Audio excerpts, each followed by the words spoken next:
Pessoal, bom dia a todos.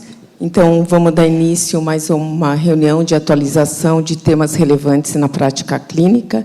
Lembrar que essas reuniões elas são gravadas e elas estão no site do Departamento de Clínica Médica, e também todas as reuniões, os slides mais importantes também estão dentro do site da Clínica Médica.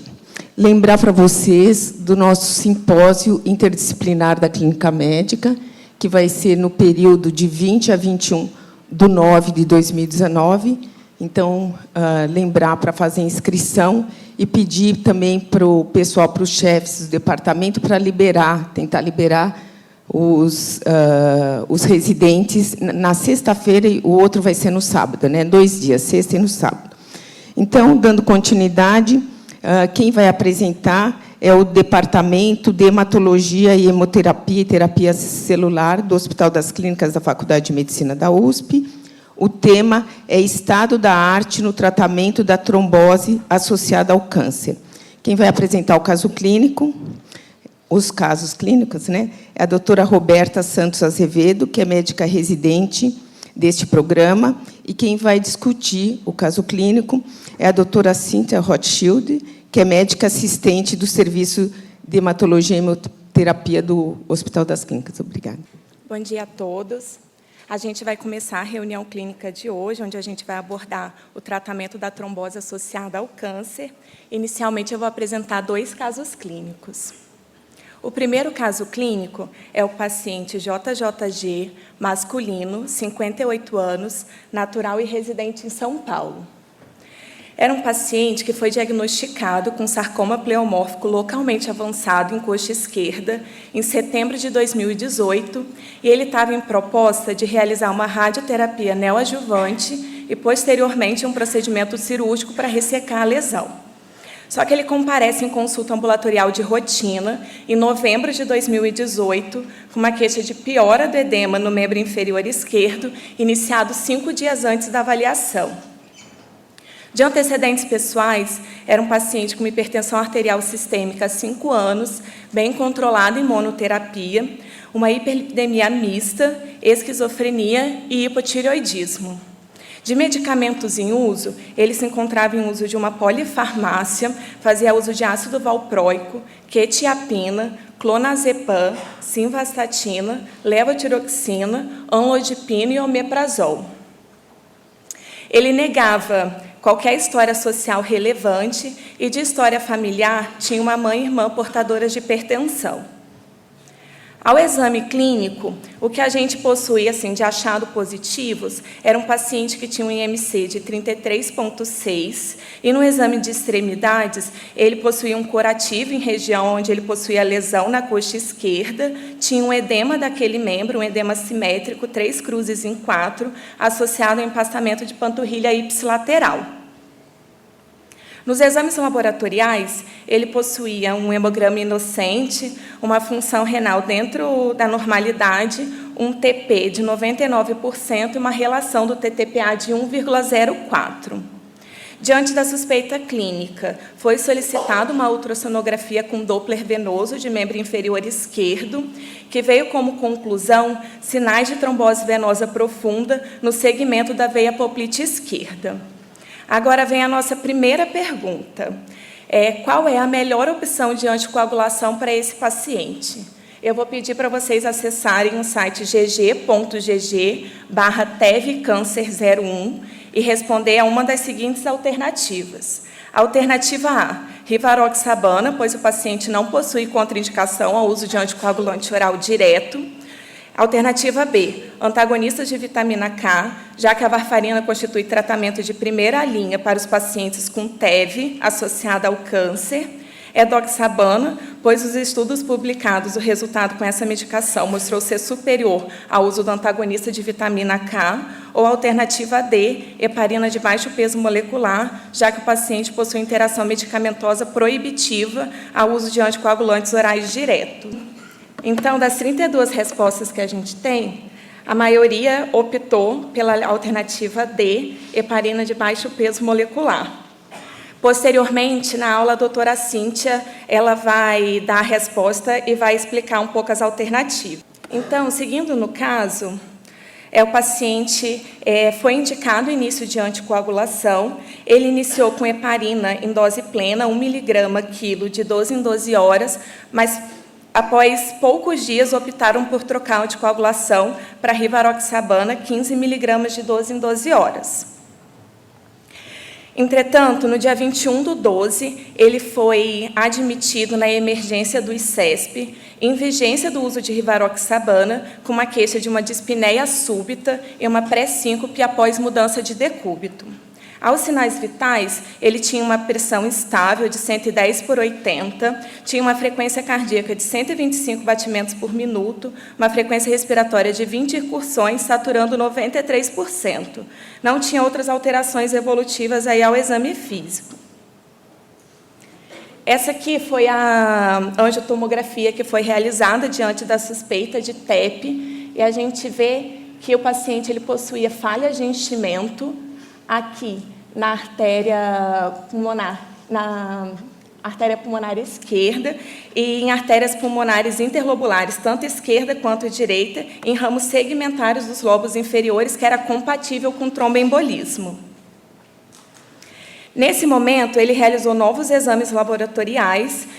No hemograma, agora, ele tinha uma microcitose, uma função renal que estava dentro do limite da normalidade, uns tempos de coagulação também dentro da normalidade, com um TP de 82%, um TT de 18,9 segundos e uma relação do TTPA de 1,02.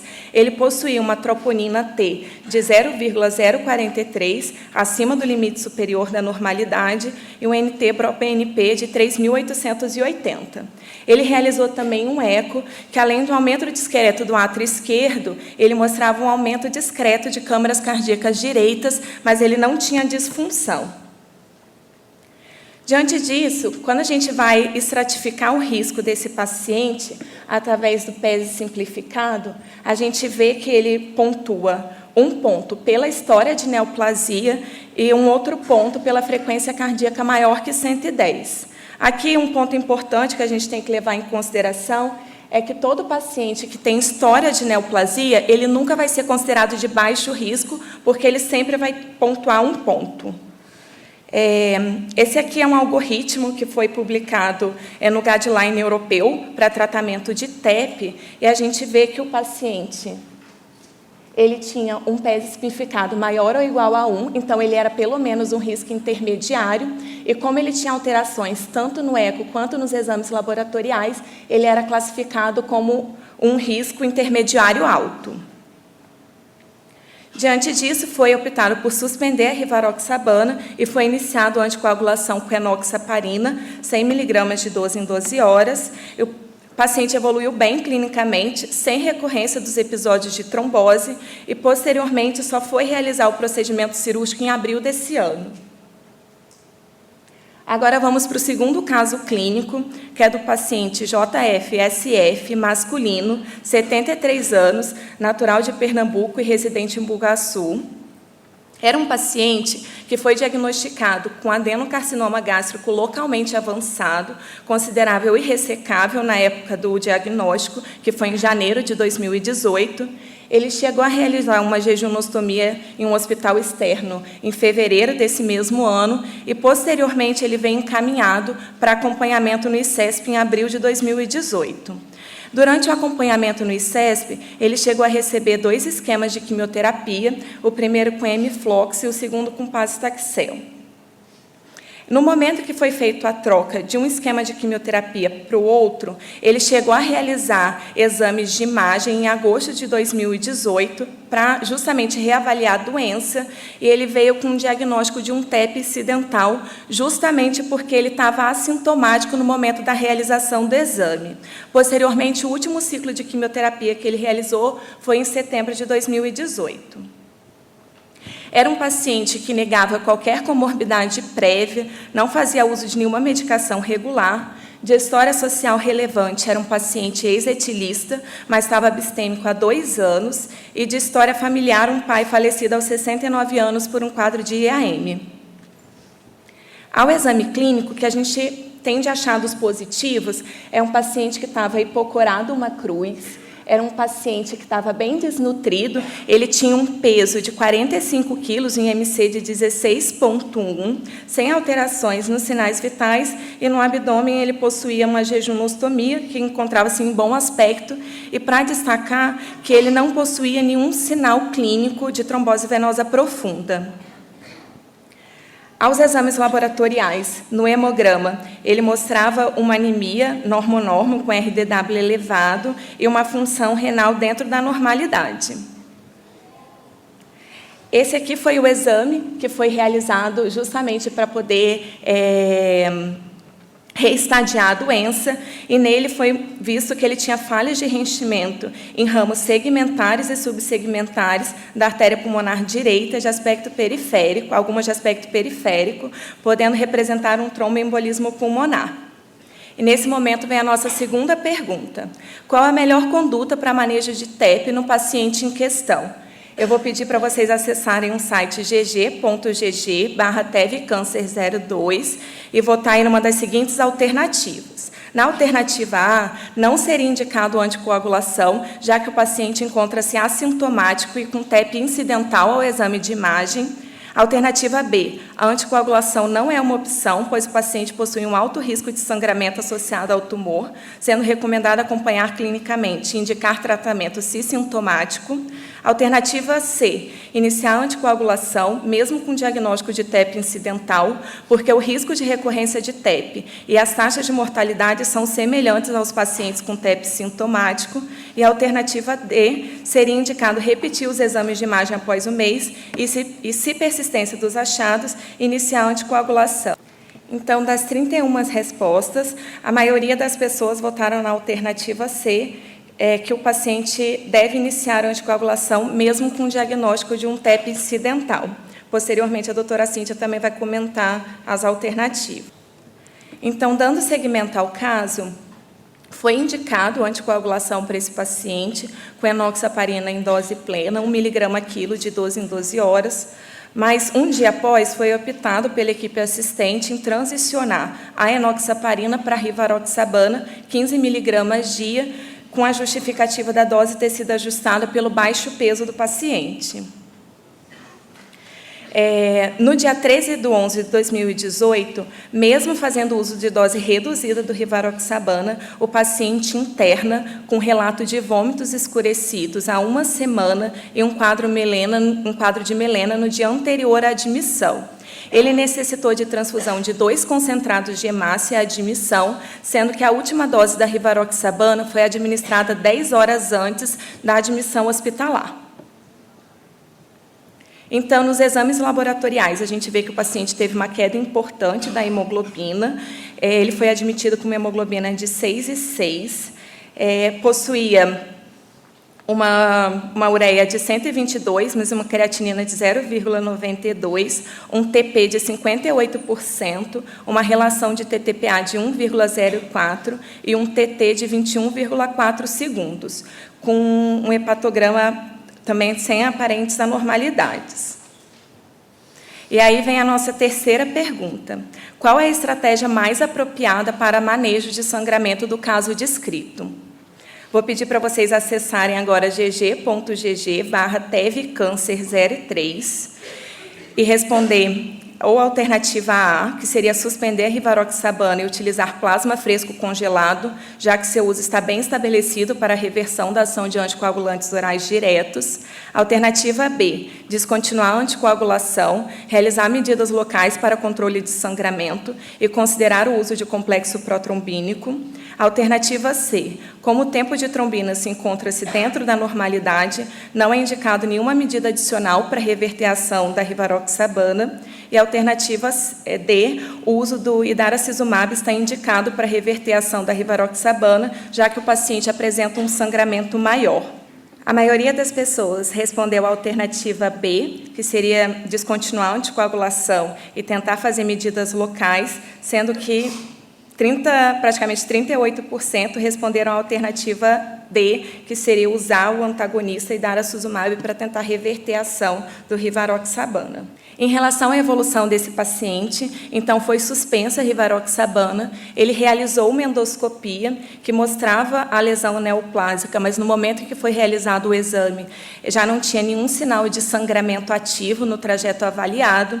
O paciente ele evoluiu com bom controle das manifestações hemorrágicas e, posteriormente, foi reintroduzida a anticoagulação com heparina de baixo peso molecular. E agora, no momento, o paciente ele se encontra em medida só para controle de sintomas, sem proposta de tratamento quimioterápico. Agora a doutora Cíntia vai dar seguimento à aula. Bom dia a todos. É muito bom estar aqui numa plateia tão seleta, falando de um tema tão desafiador e tão gratificante da gente trabalhar com ele. Eu vou tentar responder todas as perguntas que a Roberta colocou e justificar aquelas alternativas que vocês escolheram. Em primeiro lugar, por que esse tema é um tema que está ganhando tanta importância ultimamente, né? É pelo impacto que a trombose associada ao câncer ela apresenta. Então, ela é a segunda causa de morte em pacientes oncológicos. Tem um risco de recorrência 2 a 9 vezes maior do que a trombose em pacientes que não têm câncer. Ela ocorre em pacientes que têm um alto risco de sangramento ao mesmo tempo em que eles estão trombosando. Em 50% dos casos, essa trombose é incidental. O que significa isso? Ela é uma trombose descoberta durante o estadiamento do paciente, né, e não por causa de uma suspeita clínica de trombose. E representa maior morbidade, pior prognóstico para o paciente oncológico, então é melhor que a gente previna essa trombose antes dela comprometer o segmento desse paciente, e aumenta muito o custo do tratamento oncológico. Então, por todas essas razões, esse tema é um tema que está sendo bastante explorado hoje em dia. Quais são os medicamentos antitrombóticos que nós temos como opções para o tratamento do paciente oncológico que apresenta uma trombose? Os mesmos que a gente tem para o paciente não oncológico. O fato de, hoje em dia, terem chegado os anticoagulantes orais diretos não tirou o papel de nenhum dos outros anticoagulantes, porque cada anticoagulante ele tem uma indicação para um grupo específico de pacientes. Então, só lembrando, nós temos 2 anticoagulantes parenterais, que são as heparinas, a não fracionada, que ela hoje é reservada principalmente para os pacientes com embolia pulmonar aguda e que tem um altíssimo risco de mortalidade, né, um PSI muito alto, né? Ou nos pacientes com insuficiência renal, com clearance de creatinina abaixo de 30 ou de 15, a gente vai ver isso.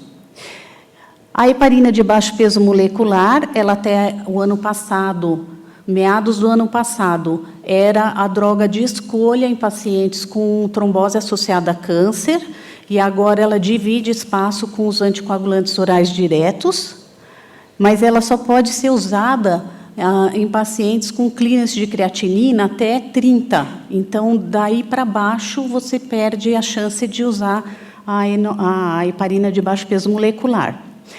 E nós temos os anticoagulantes orais diretos, a varfarina, a boa e velha varfarina, né? Ela continua sendo muito usada, porque é ela que vai ser a opção oral para o paciente que tem insuficiência renal, com clearance de creatinina abaixo de 30 ou 15, e os anticoagulantes orais diretos, que desses só estão recomendados oficialmente por causa de evidências clínicas suficientes, né, de segurança e efetividade, só 2 deles estão aprovados para uso em pacientes oncológicos, que são a edoxabana e a rivaroxabana.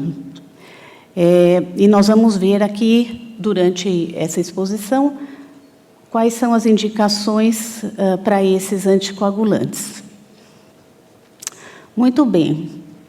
Onde agem como agem esses anticoagulantes orais diretos, que são o que é mais novidade no tratamento do paciente com trombose associada a câncer. Nós temos 3 deles, apixabana, edoxabana e rivaroxabana, atuando, inibindo o fator 10 ativado, né, que já está na via final comum da coagulação. Como a gente pode ver aqui, inibindo o fator 10 ativado, né, a gente vai inibir a conversão do fibrinogênio em fibrina, né, vai inibir a formação de trombina, e esse efeito ele é visto pelo tempo de protrombina, tá? E pode alterar um pouquinho o tempo de tromboplastina parcial ativado também.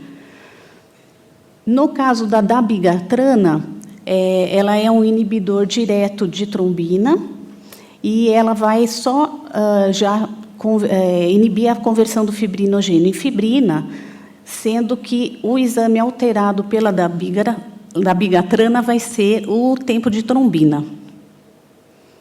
Isso é importante na hora de uma emergência, na hora em que você tem que ver se o paciente ainda tem efeito residual do anticoagulante ou não, né? A gente tem que olhar o exame correto, né? Muito bem. Todo anticoagulante oral direto é tudo a mesma coisa? Não, não é. É um grupo de medicamentos heterogêneo que tem um metabolismo diferente. Eles, como eu já falei, né, da dabigatrana, ela inibe a trombina, os outros 3 inibem fator 10 ativado.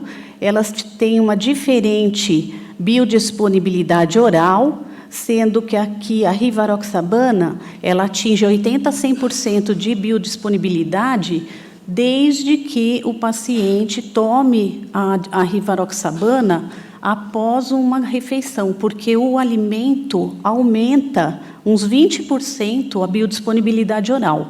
Então, uma das coisas que a gente vê, às vezes, num escape de efeito da rivaroxabana, é o fato do paciente não ter tomado após uma refeição. Isso diminui o efeito da rivaroxabana. A administração dabigatrana e apixabana são 2 vezes ao dia, edoxabana e rivaroxabana 1 vez ao dia. Meia-vida, que vocês veem que ela tem um pouco de variação, mas não muita. E na rivaroxabana, a gente tem uma meia-vida bem mais curta para pacientes jovens em relação aos idosos. A concentração máxima é atingida rapidamente, por isso que elas podem ser usadas já no início, né, da trombose, a trombose aguda. Uma diferença importante em relação à varfarina. E nenhuma delas, não só não tem indicação de monitorar a coagulação, como é recomendável que não se monitore. Então, isso é uma recomendação da Sociedade Internacional de Trombose e Hemostasia. Não monitore com exames o efeito desses medicamentos. Muito bem. A apresentação que eu vou fazer, respondendo às perguntas que vocês responderam, ela é resultado de um levantamento bem extenso que a gente fez no ano passado, no ICESP, quando a gente montou o novo protocolo de tratamento de TEV, né, no paciente oncológico. Havia um protocolo que era só restrito ao atendimento de emergência da trombose aguda, e esse protocolo foi ampliado, foi revisto e foi atualizado frente às novas recomendações da Sociedade Internacional de Trombose e Hemostasia.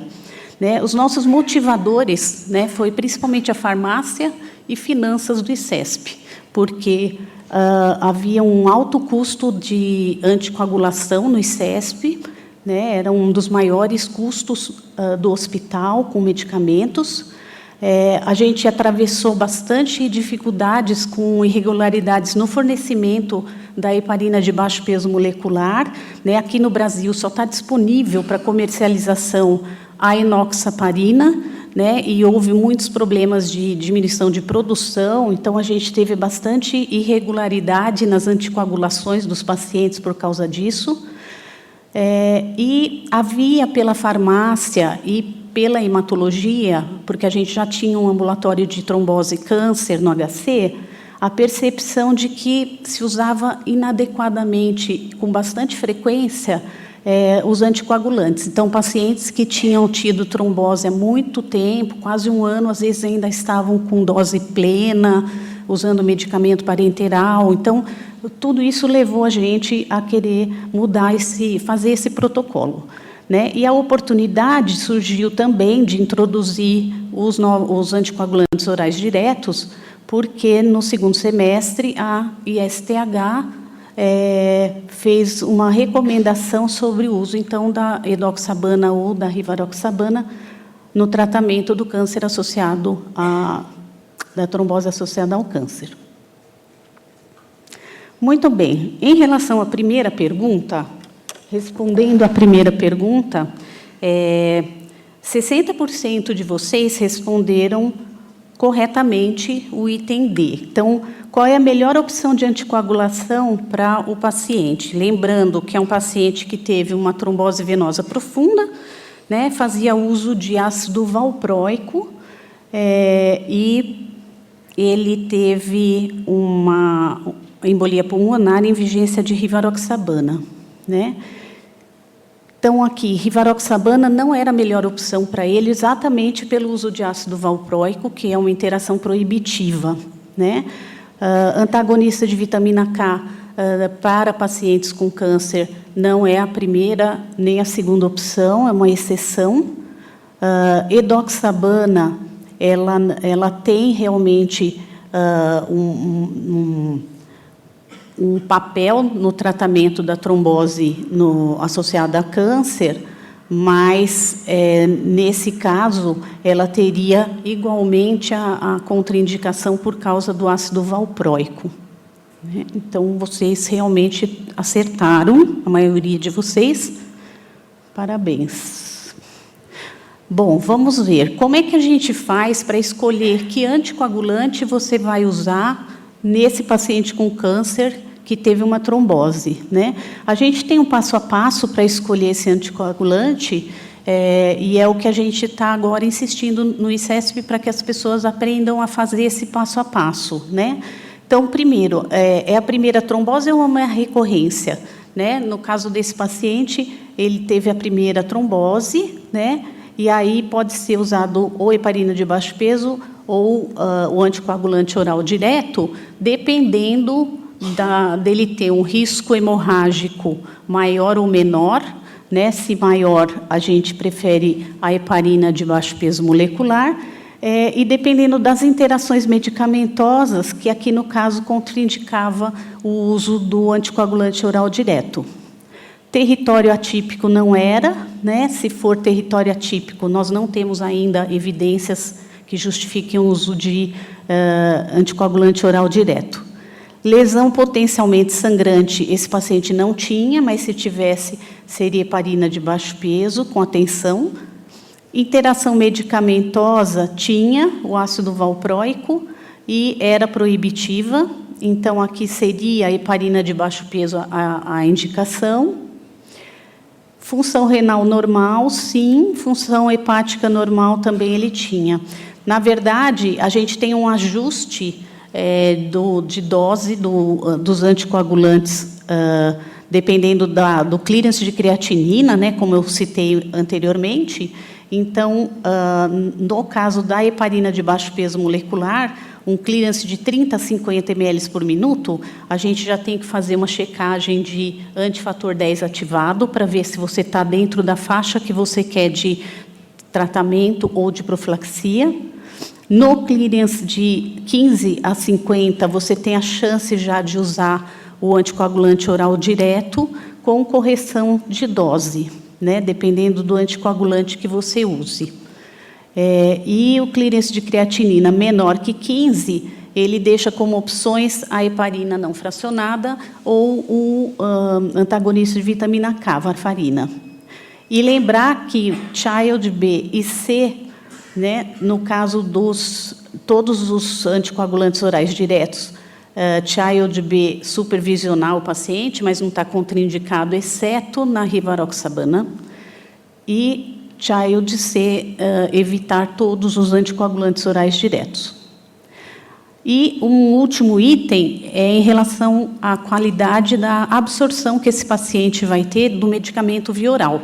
Então, tomar cuidado, né? Dieta oral, se ele está recebendo dieta por via oral, se ele está recebendo dieta por sonda nasogástrica, ele pode usar anticoagulante oral direto, mas sonda nasoenteral não. E se está tendo vômitos ou diarreia. Então, às vezes, o paciente, numa quimioterapia aguda, muito hematogênica, naquele momento, ele precisa ficar com heparina de baixo peso, porque ele está vomitando e está perdendo o efeito do medicamento, e, passado aquele período, a gente pode voltar para o anticoagulante oral direto. Recorrência de trombose durante a anticoagulação. O que a gente tem que checar? Será que é sempre falha do anticoagulante? Nem sempre, né? Então, a gente checa falha na adesão, como eu falei. Será que o paciente está tomando o anticoagulante oral direto depois de uma grande refeição? Né? Será que ele está aproveitando o anticoagulante? Então, se não for o caso, a gente precisa reeducar esse paciente. Interação medicamentosa, que foi o problema nesse caso, né? Ele usava ácido valproico, que era uma contraindicação para o uso de rivaroxabana. Então, aqui considera a mudança do anticoagulante, que foi o caso depois, né? E escape do anticoagulante. Aqui a gente tem que sempre descartar se houve uma progressão, uma recidiva da neoplasia, né? E nunca esquecer, nesses casos, de notificar a farmácia, porque isso é considerado um evento adverso, mesmo que não tenha sido culpa, né, do anticoagulante, porque a indústria ela vai revendo as bulas dos medicamentos, e se a gente notifica evento adverso, isso é investigado pela farmacovigilância do fabricante, e pode chegar a mudar perfil de segurança ou de efetividade do medicamento na bula, inclusive, né? Isso é importante para a vida do medicamento, né? E aqui a gente tem várias alternativas no caso do escape do anticoagulante, né? Aqui, no caso, ele tinha a interação com o ácido valproico, que era proibitiva, e essa interação ela diminuía o efeito da rivaroxabana, provavelmente por isso que ele teve a embolia pulmonar. Então, a gente não tem por que trocar tem por que trocar o anticoagulante, na verdade, né? Porque o escape foi causado por uma inibição do efeito do anticoagulante. E sempre reavaliar depois que a gente faz ajustes, para ver se o paciente está se dando bem com o medicamento.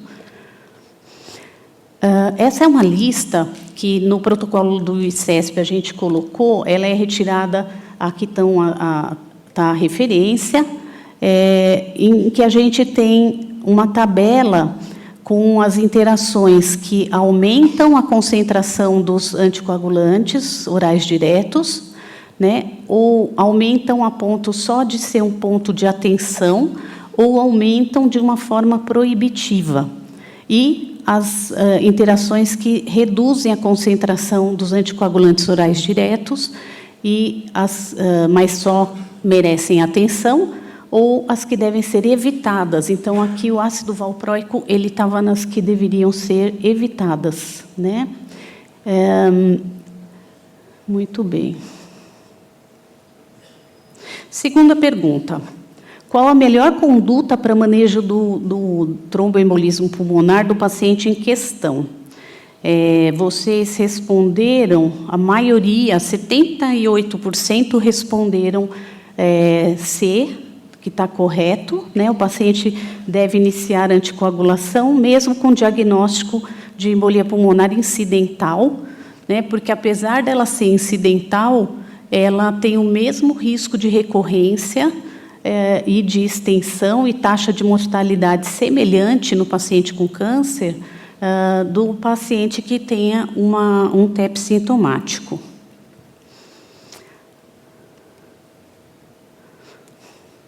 Bom, esse é um algoritmo que está no protocolo do ICESP, em que é uma recomendação principalmente da Sociedade Internacional de Trombose e Hemostasia, né? No paciente que tem um tromboembolismo venoso e câncer, a gente tem que rechecar se ele realmente não tinha sintomas, né? No caso desse paciente, não.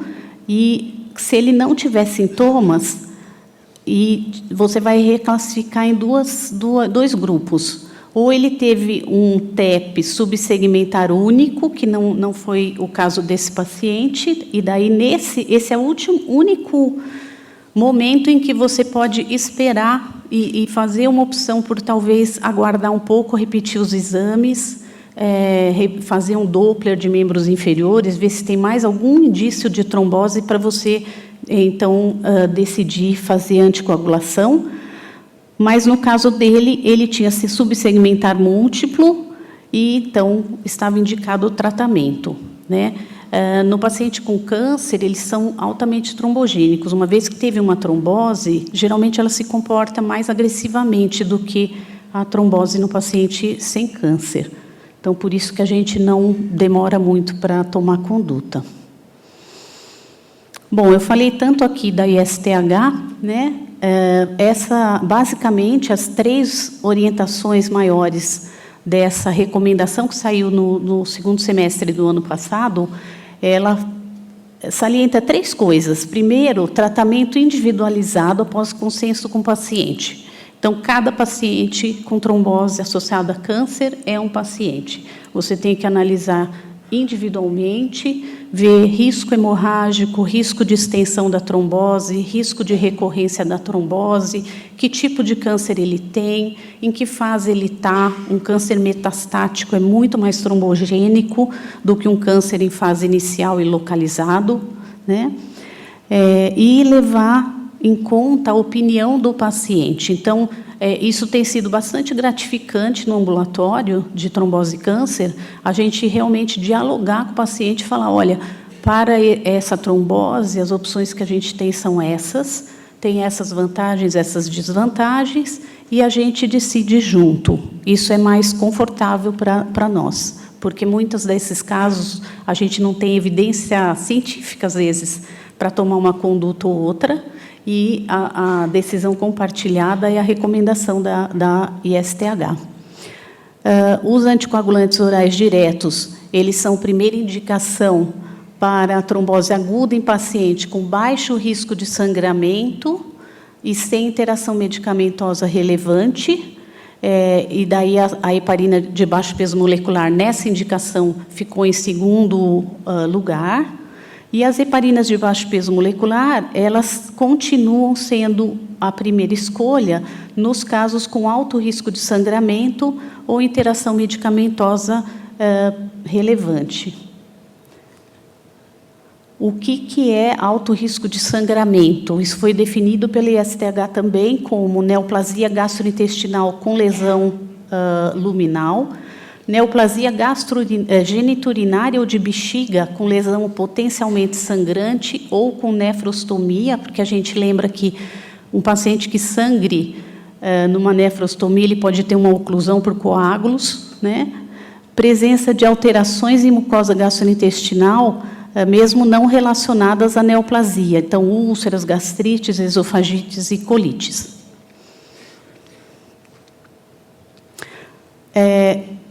O paciente, o algoritmo que fala de tratamento do tromboembolismo venoso no paciente oncológico é esse aqui. Então, no caso, esse paciente, no TEP, né, que ele apresentou, ele já entraria aqui como ou um anticoagulante oral direto ou heparina de baixo peso molecular por 6 meses, né? E aqui eu queria só salientar que o tratamento é dinâmico. Então, assim, você escolhe um medicamento num momento e a cada reavaliação do paciente você vai reavaliar se aquele medicamento ainda está ok ou se você tem que fazer uma mudança temporária. E isso também é muito bem aceito pelos pacientes, porque eles entendem que quando a gente muda é por uma questão de segurança para eles. Um outro comentário aqui né, em relação ao peso, né, ajuste da dose do anticoagulante de acordo com o peso. A gente viu que o paciente com neoplasia gástrica, né, que teve um tromboembolismo pulmonar incidental, foi diminuída a dose da rivaroxabana para 15 miligramas por dia, porque ele pesava menos de 60 quilos, né? Na verdade, essa é uma recomendação específica para a edoxabana, né? A gente reduz de 60 para 30 miligramas por dia. No caso da rivaroxabana, que era o que ele estava usando, a gente só faz um segmento mais de perto desse paciente, mas não reduz a dose. E a última pergunta: qual a estratégia mais apropriada para manejo do sangramento do caso descrito? Então, lembrando, né, era um paciente de 73 anos, ele tinha uma neoplasia gástrica, apresentou uma hemorragia digestiva alta na vigência de rivaroxabana, e essa rivaroxabana fazia 10 horas que ele tinha tomado a última dose. Ele chegou com uma atividade de protrombina de 58% e um tempo de trombina normal. Então, aqui, nessa terceira pergunta, realmente houve um empate técnico entre a alternativa B e a alternativa D de dado, né? Foi mais ou menos 40 e poucos por cento cada uma. Descontinuar a rivaroxabana e utilizar plasma fresco congelado. Na verdade, o plasma fresco congelado, ele está contraindicado para reversão de anticoagulação nos anticoagulantes orais diretos. Então, não adianta usar, e se você usar, ainda você corre o risco de encharcar o paciente, né, sem resolver o problema do sangramento. Descontinuar o anticoagulante, realizar medidas locais para controle do sangramento. Então, faz uma endoscopia, ele está tendo uma HDA, né? Vamos ver se tem alguma coisa local que está sangrando, e se na endoscopia já dá para fazer alguma medida local para parar o sangramento. Essa é a melhor alternativa, e aqui eu quero aproveitar, porque eu não trabalho só com trombose, né?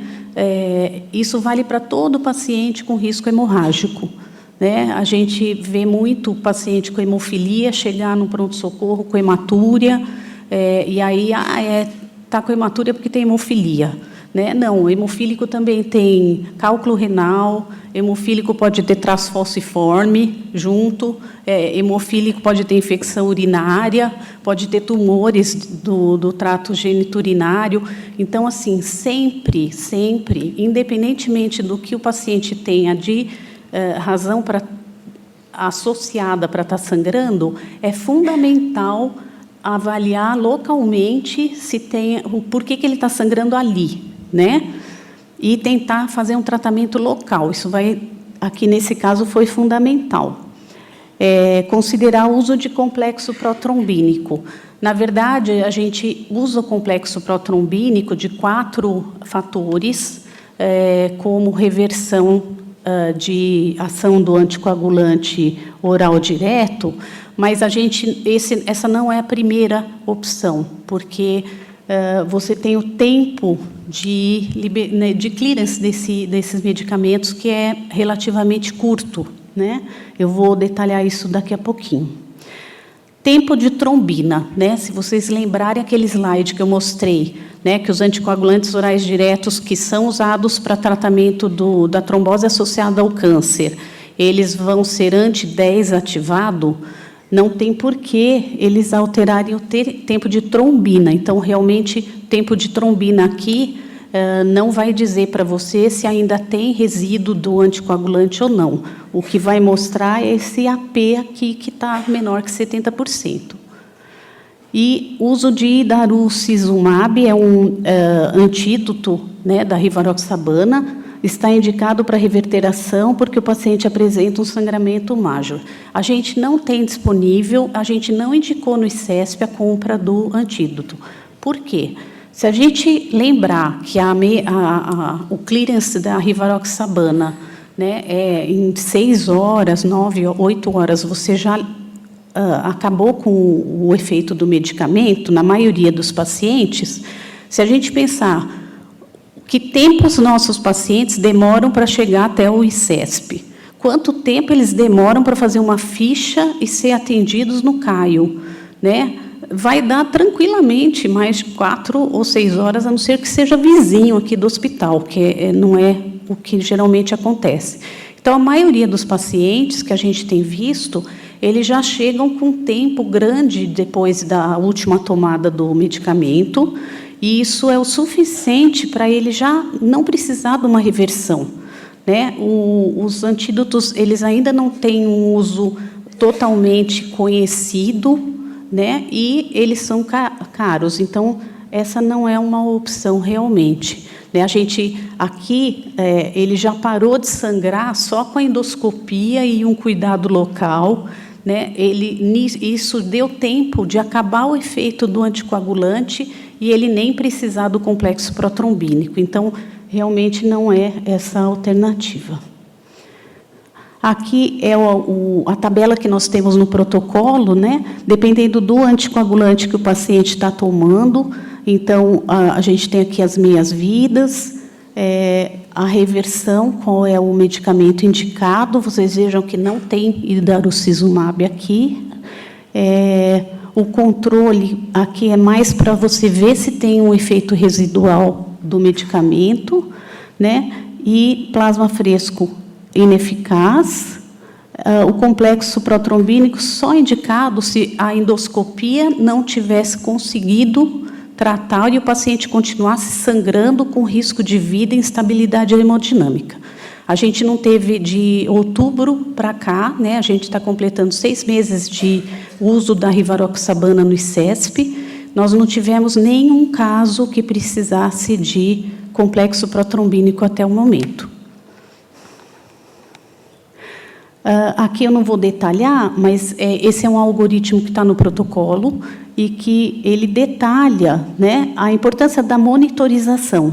Então, assim, a chave para evitar complicação é você selecionar bem o anticoagulante e monitorizar de perto esse paciente. Não adianta dar só porque o anticoagulante oral direto não precisa de um TP para ficar fazendo controle, você dá retorno em 1 ano.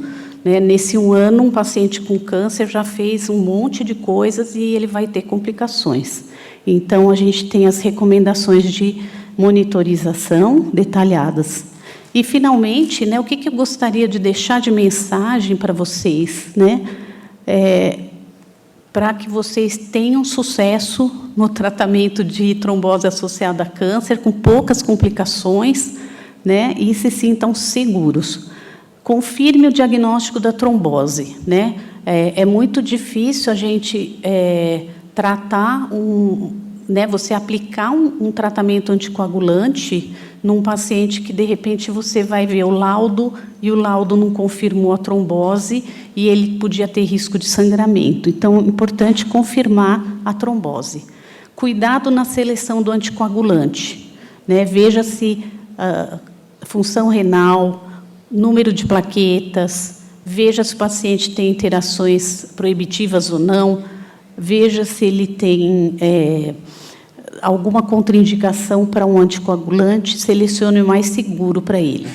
Analise as condições que exijam ajustes. Então, a cada retorno, precisa rever. Mudou algum medicamento? O paciente está entendendo como ele tem que tomar o anticoagulante? Teve sangramento? Algum sintoma de nova trombose?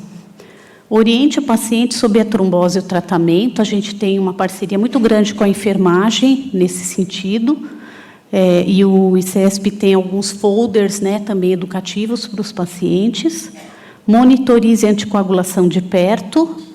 Modifique o medicamento ou a posologia quando necessário. Atenção para procedimentos invasivos. Então, lembrar, né, não é porque você não faz controle com o INR que ele não está mexendo na coagulação do seu paciente. E, em sangramentos, sempre avaliar a causa local e considerar um ajuste posológico, que é melhor você deixar um pouco menos anticoagulado do que você deixar um paciente com câncer e trombose sem anticoagulação. Tá? Você pode estar interferindo na sobrevida desse paciente. Eu estou aberta a perguntas.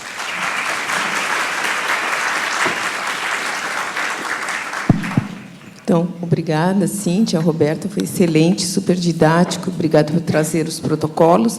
E agora a gente tem mais uns 5 minutinhos para as perguntas, se alguém quer fazer alguma pergunta. Eu quero, doutora Rosa. A Daniele, depois... Cíntia, parabéns pela aula, né? Considerando a nossa multidisciplinaridade aqui, eu sou da reumatologia. A pergunta é assim, a gente sabe que cada vez mais pacientes mais jovens são diagnosticados com câncer, né? A minha pergunta é se vocês fazem pesquisa ativa de anticorpo antifosfolípide, mesmo porque, né, sendo DOAC uma das opções, a gente sabe toda a literatura contra DOACs em SAF. Tá? Obrigada. Adorei a sua pergunta, porque a gente faz, em alguns pacientes, sim, mas não uma busca ativa de antifosfolípides em todo paciente com câncer. A gente faz em alguns pacientes que têm tromboses em locais atípicos ou nas recorrências não esperadas, né? Mas a gente pega muito antifosfolípide no pré-operatório. Então, a gente tem uma parceria, né? O Júlio está aí, a gente tem uma parceria muito grande com a equipe de pré-operatório, de avaliação de risco cirúrgico. Então, quando tem alteração em exames de hemostasia, geralmente eles discutem com a gente acompanha junto. E nós temos visto muitos pacientes com TTPA prolongado, sem histórico de sangramento. Na investigação, realmente, eles acabam tendo um antilúpico positivo. Eu discuti isso no último congresso da ISTH, né, qual era a recomendação do comitê de antifosfolípide em relação a esses achados, né? Porque se o paciente não teve trombose, muitas vezes a gente não acompanha, né? E às vezes a gente recomenda que o oncologista complete a avaliação desse paciente para ver se ele só tem antilúpico ou se ele tem os outros antifosfolípides e para que repita depois de 12 semanas, porque esse paciente pode ter um risco maior de trombose, sim. Né? A gente está começando a guardar esses pacientes que tiveram um antilúpico positivo para poder fazer essa investigação. E a gente ainda não tem um tempo de segmento para poder responder quanto que a gente está achando ou não. Um uso cada vez maior dos inibidores de checkpoint já é descrito na literatura a formação de anticorpo antifosfolípide de novo. Então, eu acho que a gente vai cada vez ver mais, né? Então, temos que ficar atento mesmo. Obrigada. Doutor Júlio. Cíntia, parabéns pela aula, parabéns pelo protocolo, sabe que eu sou seu fã incondicional.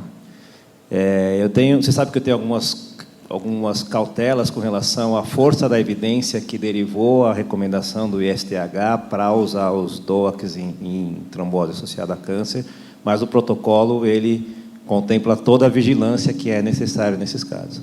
Eu tenho uma dúvida específica, que é uma dúvida muito prática, e que a gente sempre vai falar disso em algum lugar, e se pergunta. Comecei com heparina de baixo peso. Qual que é o melhor momento para eu mudar para a DOAC, se eu achar que ok, na minha escolha eu comecei com heparina, mas acho que eu posso usar a DOAC, qual que é o melhor momento? E segundo, em outras situações, essa troca heparina não fracionada para heparina de baixo peso, heparina não baixo peso para DOAC, em alguns momentos aumentam a trombose, ponte para anticoagulação, aumenta a trombose ou aumenta o sangramento. É seguro eu fazer essa troca ao longo do tratamento ou escolher uma coisa no início, mantenho essa coisa? Na verdade, a gente está... Obrigada pelo apoio. Na verdade, assim, o momento da troca é o momento em que o paciente passou a ter menor risco de sangramento e não tem interação proibitiva, ou não tem 2 ou mais interações não proibitivas, mas que, se somando, vão dar uma proibitiva, né? Então, nesse momento, você pode mudar de uma heparina de baixo peso para um DOAC. de repente, no decorrer, você pode ter que voltar para a heparina, depois voltar para o DOAC, mas essa regra que a gente usa. E vocês não têm observado algum momento ou de sangramento ou de trombose neste momento de transição? Na verdade, não. Os casos que a gente teve de recorrência de trombose foram casos, assim, a maioria deles, uns 90%, tiveram associação com ou interação proibitiva ou uma falha na tomada do medicamento, que foi o que abaixou, provavelmente, o efeito do medicamento, né? Ali o doutor. Luiz Antônio Gil, colega geriatra lá do ICESP. Parabéns pela aula, pelo Obrigada. protocolo, muito bem escrito. Idosos são uma população desafiadora para usar os DOACs, né? Queria saber... e assim, durante a sua aula, eu entrei no Epócrates e fui olhar a lista de medicações que a gente deve monitorizar, que inclui uma infinidade de medicações, incluindo até atorvastatina, azitromicina, tem um monte de medicação, por exemplo, que com o xarelto interagem. Você tem uma lista de top 5 de medicações que eu preciso prestar atenção para evitar o uso deles? E qual que é a experiência de vocês com os idosos no ICESP? Primeiro, em relação aos top 5, eu diria para você que são anticonvulsivantes, dexametasona, alguns antibióticos, doxorubicina, e os pacientes hematológicos, por exemplo, eles acabam tendo uma restrição, praticamente só os pacientes com linfoma que conseguem, às vezes, fazer a troca, em alguns momentos, porque a maioria dos quimioterápicos usados pela hematologia tem interação proibitiva. A idade do paciente, na mesma referência que eu peguei a tabela de interações, que foi a base para essa tabela do protocolo, eles recomendam que a idade entre como uma interação não proibitiva, um ponto de atenção, né? E a gente, respeitando isso, o que a gente faz é que o idoso, a gente faz uma monitorização inicial mais de perto, para ter certeza que ele está bem orientado a respeito do uso do medicamento, que ele tenha um acompanhante que também se responsabilize por isso. Mas a gente tem visto que o idoso, ele tem muita opinião. Então, assim, a gente já chegou a ver paciente idoso que foi para o ambulatório e falou: olha, eu vim aqui porque a farmácia me mandou para ver se eu ia mudar da injeção para o comprimido, mas eu tenho que mudar, porque eu estou muito bem com a injeção, não me incomoda, eu, na verdade, tenho medo de mudar para o comprimido. Então, assim, o idoso, às vezes, ele se posiciona mais, às vezes, do que o jovem, né? Os jovens se incomodam mais com as picadinhas da enoxa do que os idosos. E a gente não tem visto mais complicação em idoso, né? A gente faz o segmento, eles geralmente ligam para o enfermeiro quando tem dúvida. Então, tá. Professor Wanderson, a última pergunta. Bem rapidinho, parabéns, Cíntia e Roberta, acho que foi bem didático, deu para aprender muito. Eu só queria que você comentasse bem brevemente assim, a economia dos custos. Eu acho que a gente está num momento, né, de revisar custos e gostaria que você falasse aí do que está acontecendo em relação aos custos, o que aconteceu com essa mudança de protocolo, que eu acho que é um aprendizado não só para a hematologia, mas para todas as especialidades. Tá, bem, rapidamente, a gente montou, com medo, né, das complicações e dessa mudança, a gente montou um grupo multidisciplinar de uns 12 profissionais de várias áreas para fazer um ambulatório chamado de transição. Então, a farmácia selecionou, durante 3 meses, de outubro ao final de janeiro, todos os pacientes que pegavam enoxaparina na farmácia ambulatorial do ICESP eram convocados para esse ambulatório. A gente montou um checklist baseado naquele passo a passo, para selecionar os pacientes, ver se eles eram elegíveis ou não elegíveis à mudança para rivaroxabana. E aí nós chegamos a avaliar 404 pacientes nesses 3 meses, e em torno de 45% deles fizeram a troca. Nós tivemos, a grosso modo, uns 2% de complicações, né, abaixo da literatura, talvez porque a gente tenha sido bem restrito na indicação. Os pacientes que mudavam, a gente tinha um retorno rápido, e isso significou uma redução mensal aproximada de R$100 mil com o custo do medicamento. A gente ainda vai fazer uma análise farmacoeconômica mais detalhada, mas o custo bruto, né, de medicamento versus o que usava para anticoagulação foi de R$100 mil por mês. Tá ótimo. Então, obrigada novamente para o serviço de hematologia, hemoterapia e terapia celular. Obrigada, Cíntia. Obrigada, Roberto.